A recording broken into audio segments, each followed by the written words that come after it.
법성 본래 상적하니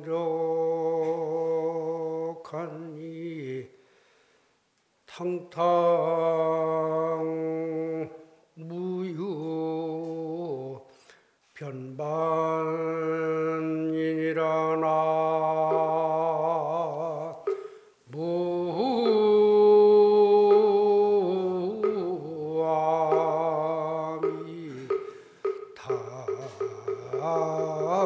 답을 안심치사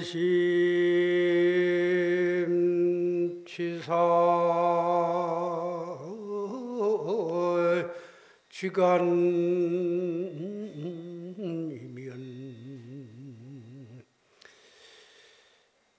피타 이경 회환 이러구나 나 무아미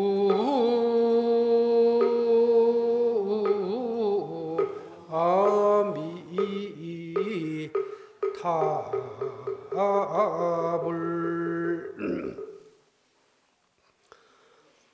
법성은 본래 상적하니 탕탕무유 변반이로구나.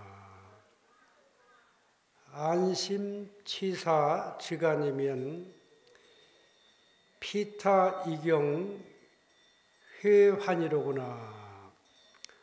법성은 본래 항상 고요하고 활짝 트여서 끝이 없다. 마음을 써서 취하거나 버리거나 하는 사이에 두 경계가 소용돌이에 빠지게 된다. 우리 모두 간직한 법성은 또 청정한 심성은 본래부터 맑고 고요한 것입니다. 비유하자면은 구름 벗어진 텅 빈 하늘과 같은 것이다. 허공이 텅 비어서 변함이 없는 것처럼 우리 모두 간직한 근본 마음자리는 변함이 없는 것이다. 애써 마음을 써서 취하거나 버리거나 또 옳으니 그르니 하면은 두 경계에 마음을 빼앗길 수밖에 없는 것이다. 인생을 살아가는 사람은 누구나 살다 보면은 선, 악 경계나 또 좋은 것, 나쁜 것 이렇게 두 가지 견해 속에서 항상 차별심을 일으키고 마음이 어렵고 힘들어지게 마련입니다. 그런데 그 차별 경계의 마음이 스스로 마음속에서 일어난 생각의 그림자라는 것을 깨달아 알아야 됩니다. 괴롭고 좋고 힘든 것은 내 마음속에서 내 생각이 그려낸 그림자와 같은 것이다. 맑은 하늘에 갑자기 구름이 밀려와서 대지가 컴컴해지고 천둥번개가 치고 어두운 하늘에 소나기가 내리고 그런 다음에 어디서 바람이 불어서 구름을 흩어버리면은 하늘은 맑고 깨끗하고 청정한 하늘인 것입니다. 비가 오고 구름이 끼고 천둥번개가 친다고 해서 하늘 바탕에는 손톱만큼도 어떤 변화가 없는 것이다. 우리가 하얀 도화지가 있으면은 도화지에다 온갖 그림을 그릴 수가 있으면은 도화지에 그린 그림은 흔적과 자취가 남지만은 허공에 빨간색 페인트, 파란 페인트, 노란 페인트를 가지고 허공에 아침부터 저녁까지 허공에다 칠을 한다고 하면 저 사람이 좀 정신이 좀 덜 된 사람 아닌가. 허공에 어떻게 칠을 한다고 허공에다 저렇게 붓을 가지고 휘둘러 대는가.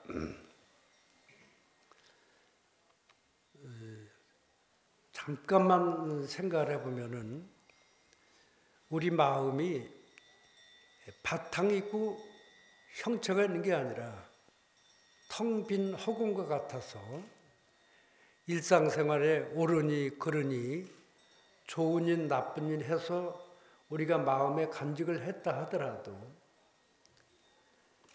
그것은 자신의 착각으로 일으켜서 자기 마음속에 그러한 자취가 있다고 생각을 하는 것이지 우리 근본 마음 자체는 텅 비고 고요해서 때가 묻거나 물들지 않는 것입니다.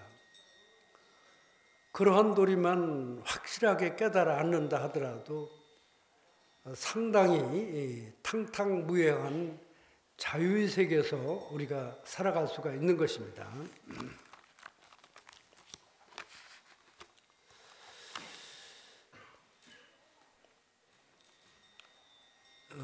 참 마음속에 이러한 갈등의 포로가 되어서 살아가고 있는 사람들을 우리가 중생이라고 이렇게 부를 수가 있습니다. 부처님은 차별하는 마음을 넘어서 다툼이 없는 파란 하늘 같은 분입니다. 옳으니 그러니 분별하는 마음은 자신이 오랜 생활 동안 만들어 놓은 생각의 그림자일 뿐인 것입니다.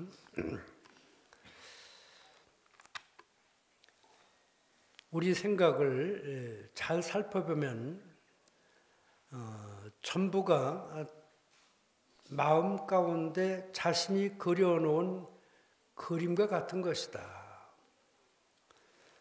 생각은 마치 바다에 일렁이는 파도와 같은 것입니다.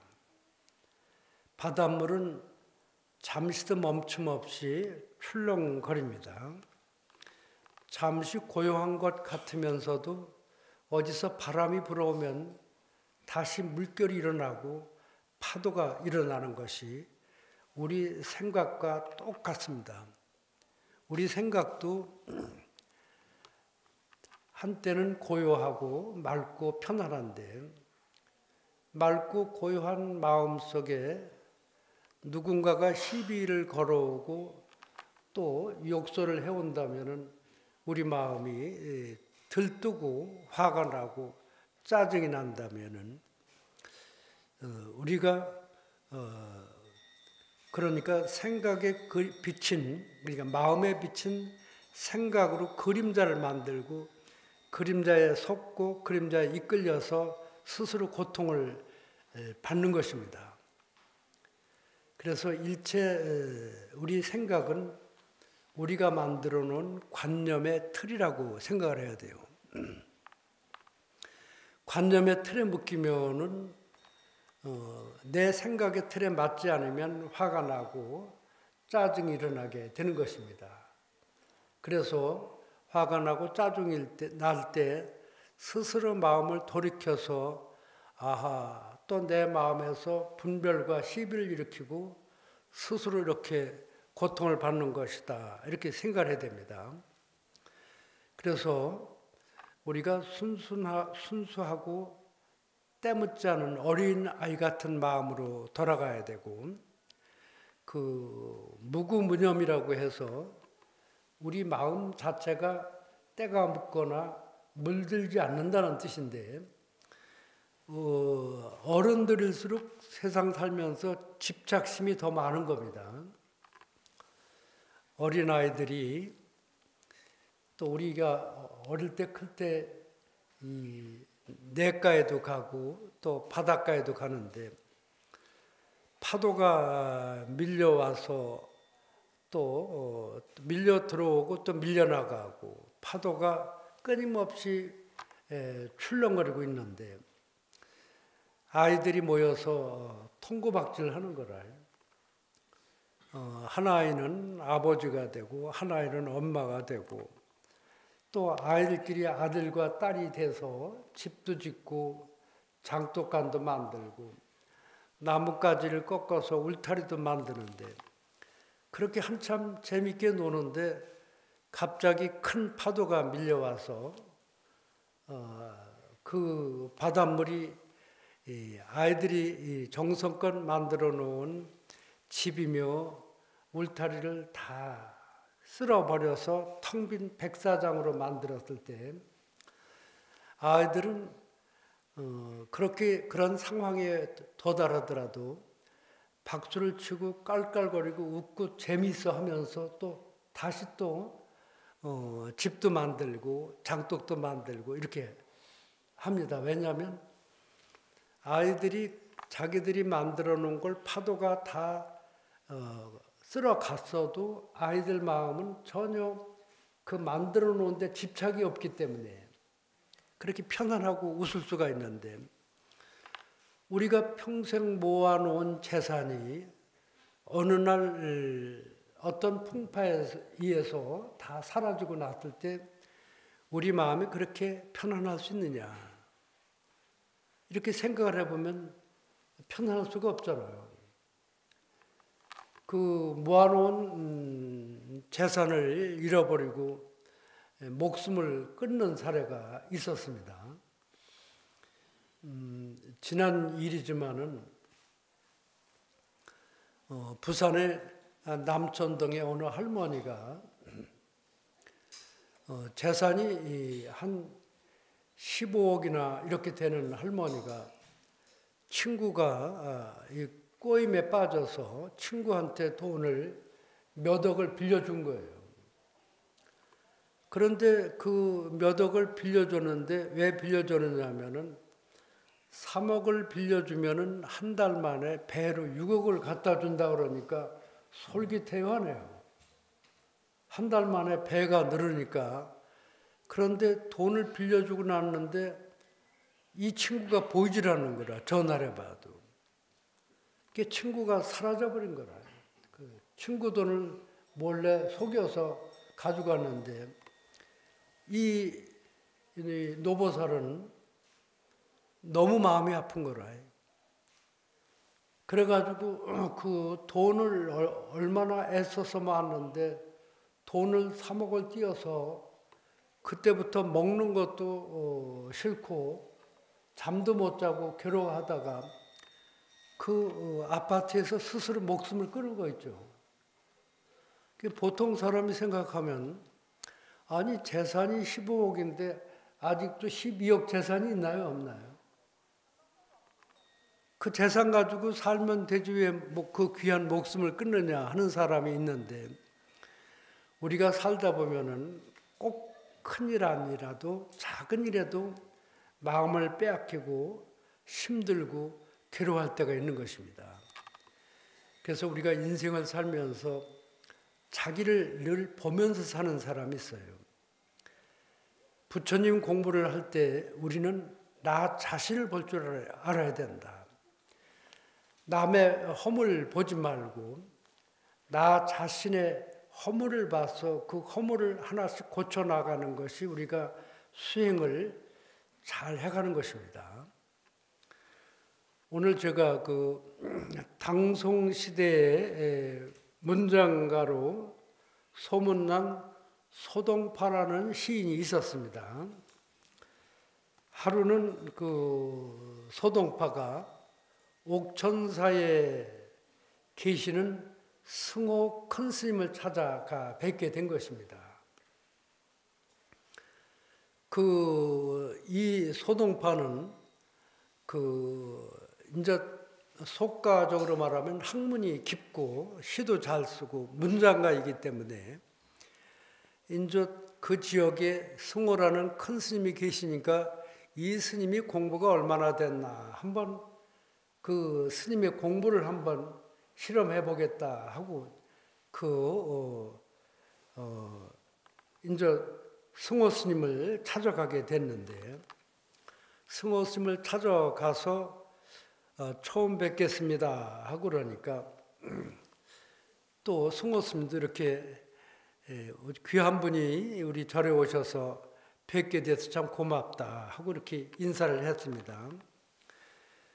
보아하니 아주 인품이 훌륭하시고 그런데 어떤 일로 이렇게 절에 오셨습니까 하니까 이 승호 스님이 이 소동파가 저는 성이 칭가라고 합니다. 그러니까 칭자가 뭐냐면 저울 칭자라요.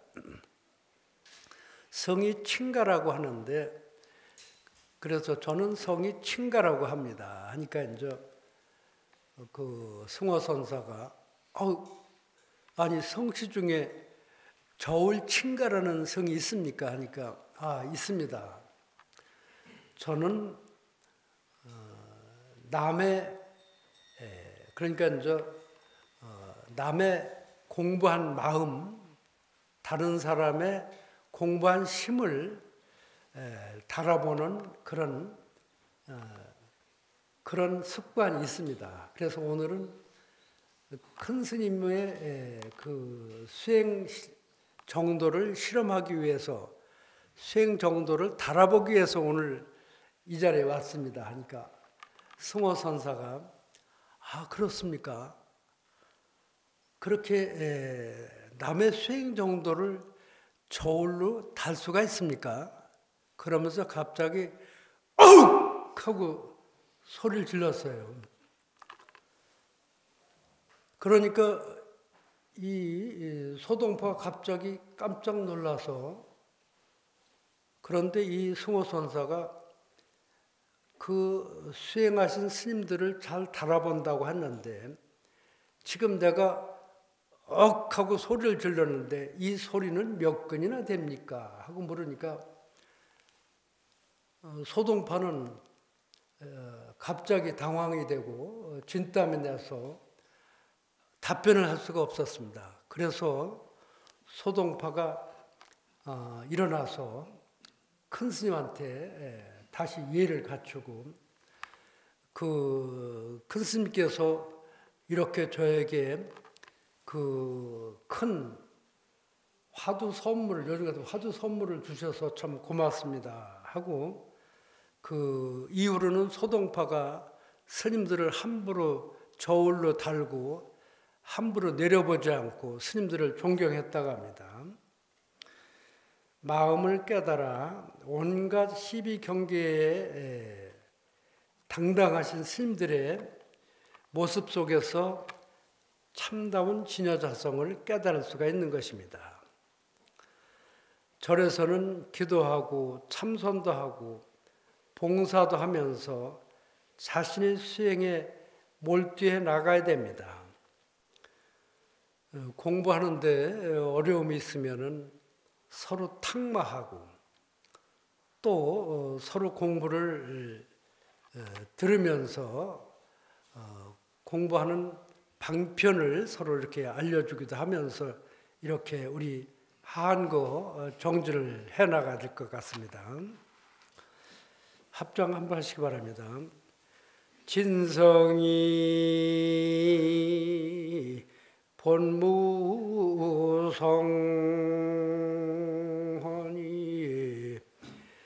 진법이 본무 법이니라나 무아미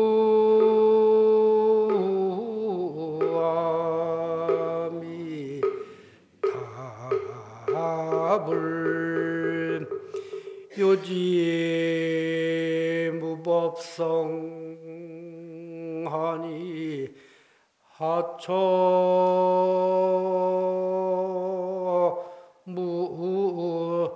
통달이니라나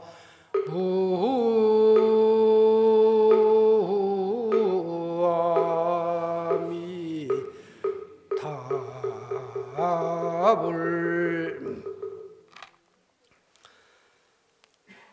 참다운 성품에는 성품이라고 할 것도 없고 참다운 법에는 본래 법이라고 할 것도 없는 것이다. 법성이 없음을 요달해 알면 어느 곳에도 통달하지 못할 일이 있겠는가. 성품은 본래 어떤 모양과 빛깔과 색깔이 없는 형체가 없는 것입니다. 법이라고 하는 것도 본래 텅 비어 공한 것이지 법이라는 것도 어떤 형체가 있는 것은 아니다. 법의 성품을 요달해 알고 보면 인생살이에 통달하지 못할 일이 없는 것이다. 깨달은 도인은 세상사에 걸림이 없는 한가로운 분입니다.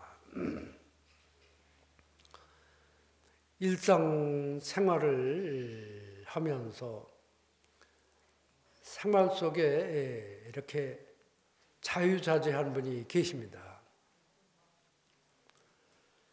어느 큰 스님 밑에 희자가 큰 스님을 모시게 된 거라.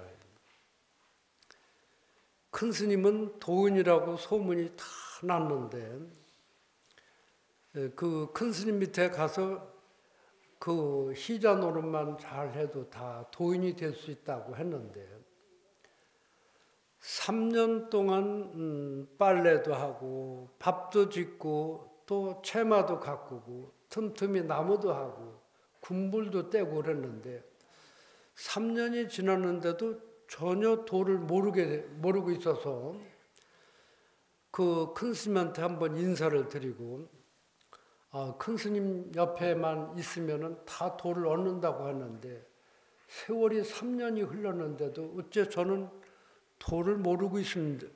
저는 도를 모르고 있는데 왜 그렇습니까? 하고 또 저에게도 이렇게 도는 어떤 것이다. 또 도는 이런 것이다. 이렇게 알려주지 않으셔서 저는 도를 너무 모르고 있는 것 같은데 오늘은 큰 스님께서 도를 좀 알려주십시오 하니까 야 희자야 너하고 나하고 앞에 마당에 풀을 뽑았냐 안 뽑았냐? 풀을 뽑았습니다. 또 물을 떠가지고 와서 방도 쓸고 걸레질도 하고 털이개로도 털어냈는데 그렇게 같이 했느냐 안 했느냐? 같이 했습니다. 음식이 있으면은 같이 앉아서 이렇게 밥을 먹고 그랬는데 같이 먹었습니다.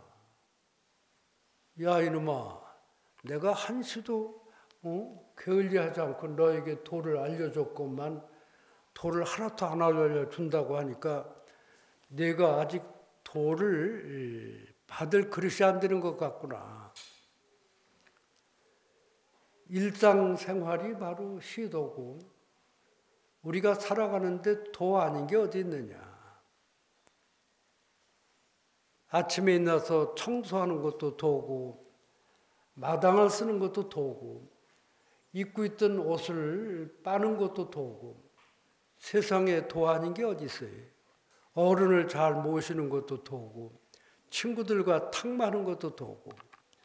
그래서 이번 한거는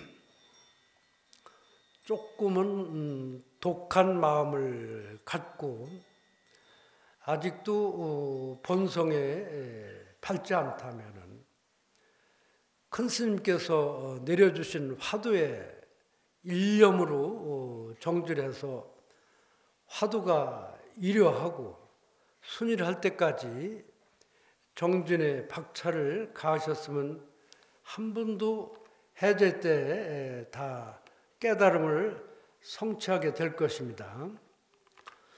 그 선방에는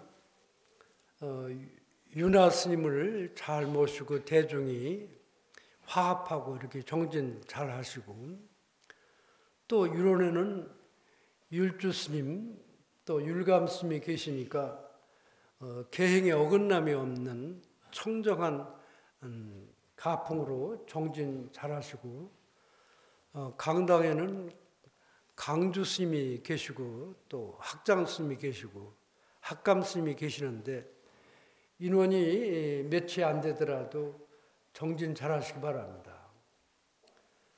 또 그 대성함에는 입성 스님을 중심으로 이렇게 또 식구들이 화합하고 또 정진 잘해서 다 한 소식 얻으시기 바라고, 또 우리 주지 스님을 위시해서 삼직 스님들 또 이렇게 소임자 스님들이 이번 한가 정진하시는 대중들 뒷바라지를 잘 해주시고, 그래서 이번 한거 해제 때는 모두 마음의 눈을 뜨셔서 때묻지 않는 청정무예의 마음으로 해제를 맞이하기 바랍니다. 합장하시기 바랍니다. 보리자성이 본래 청정하니 단용 차심하면 즉득 성불 하리라 나 무아미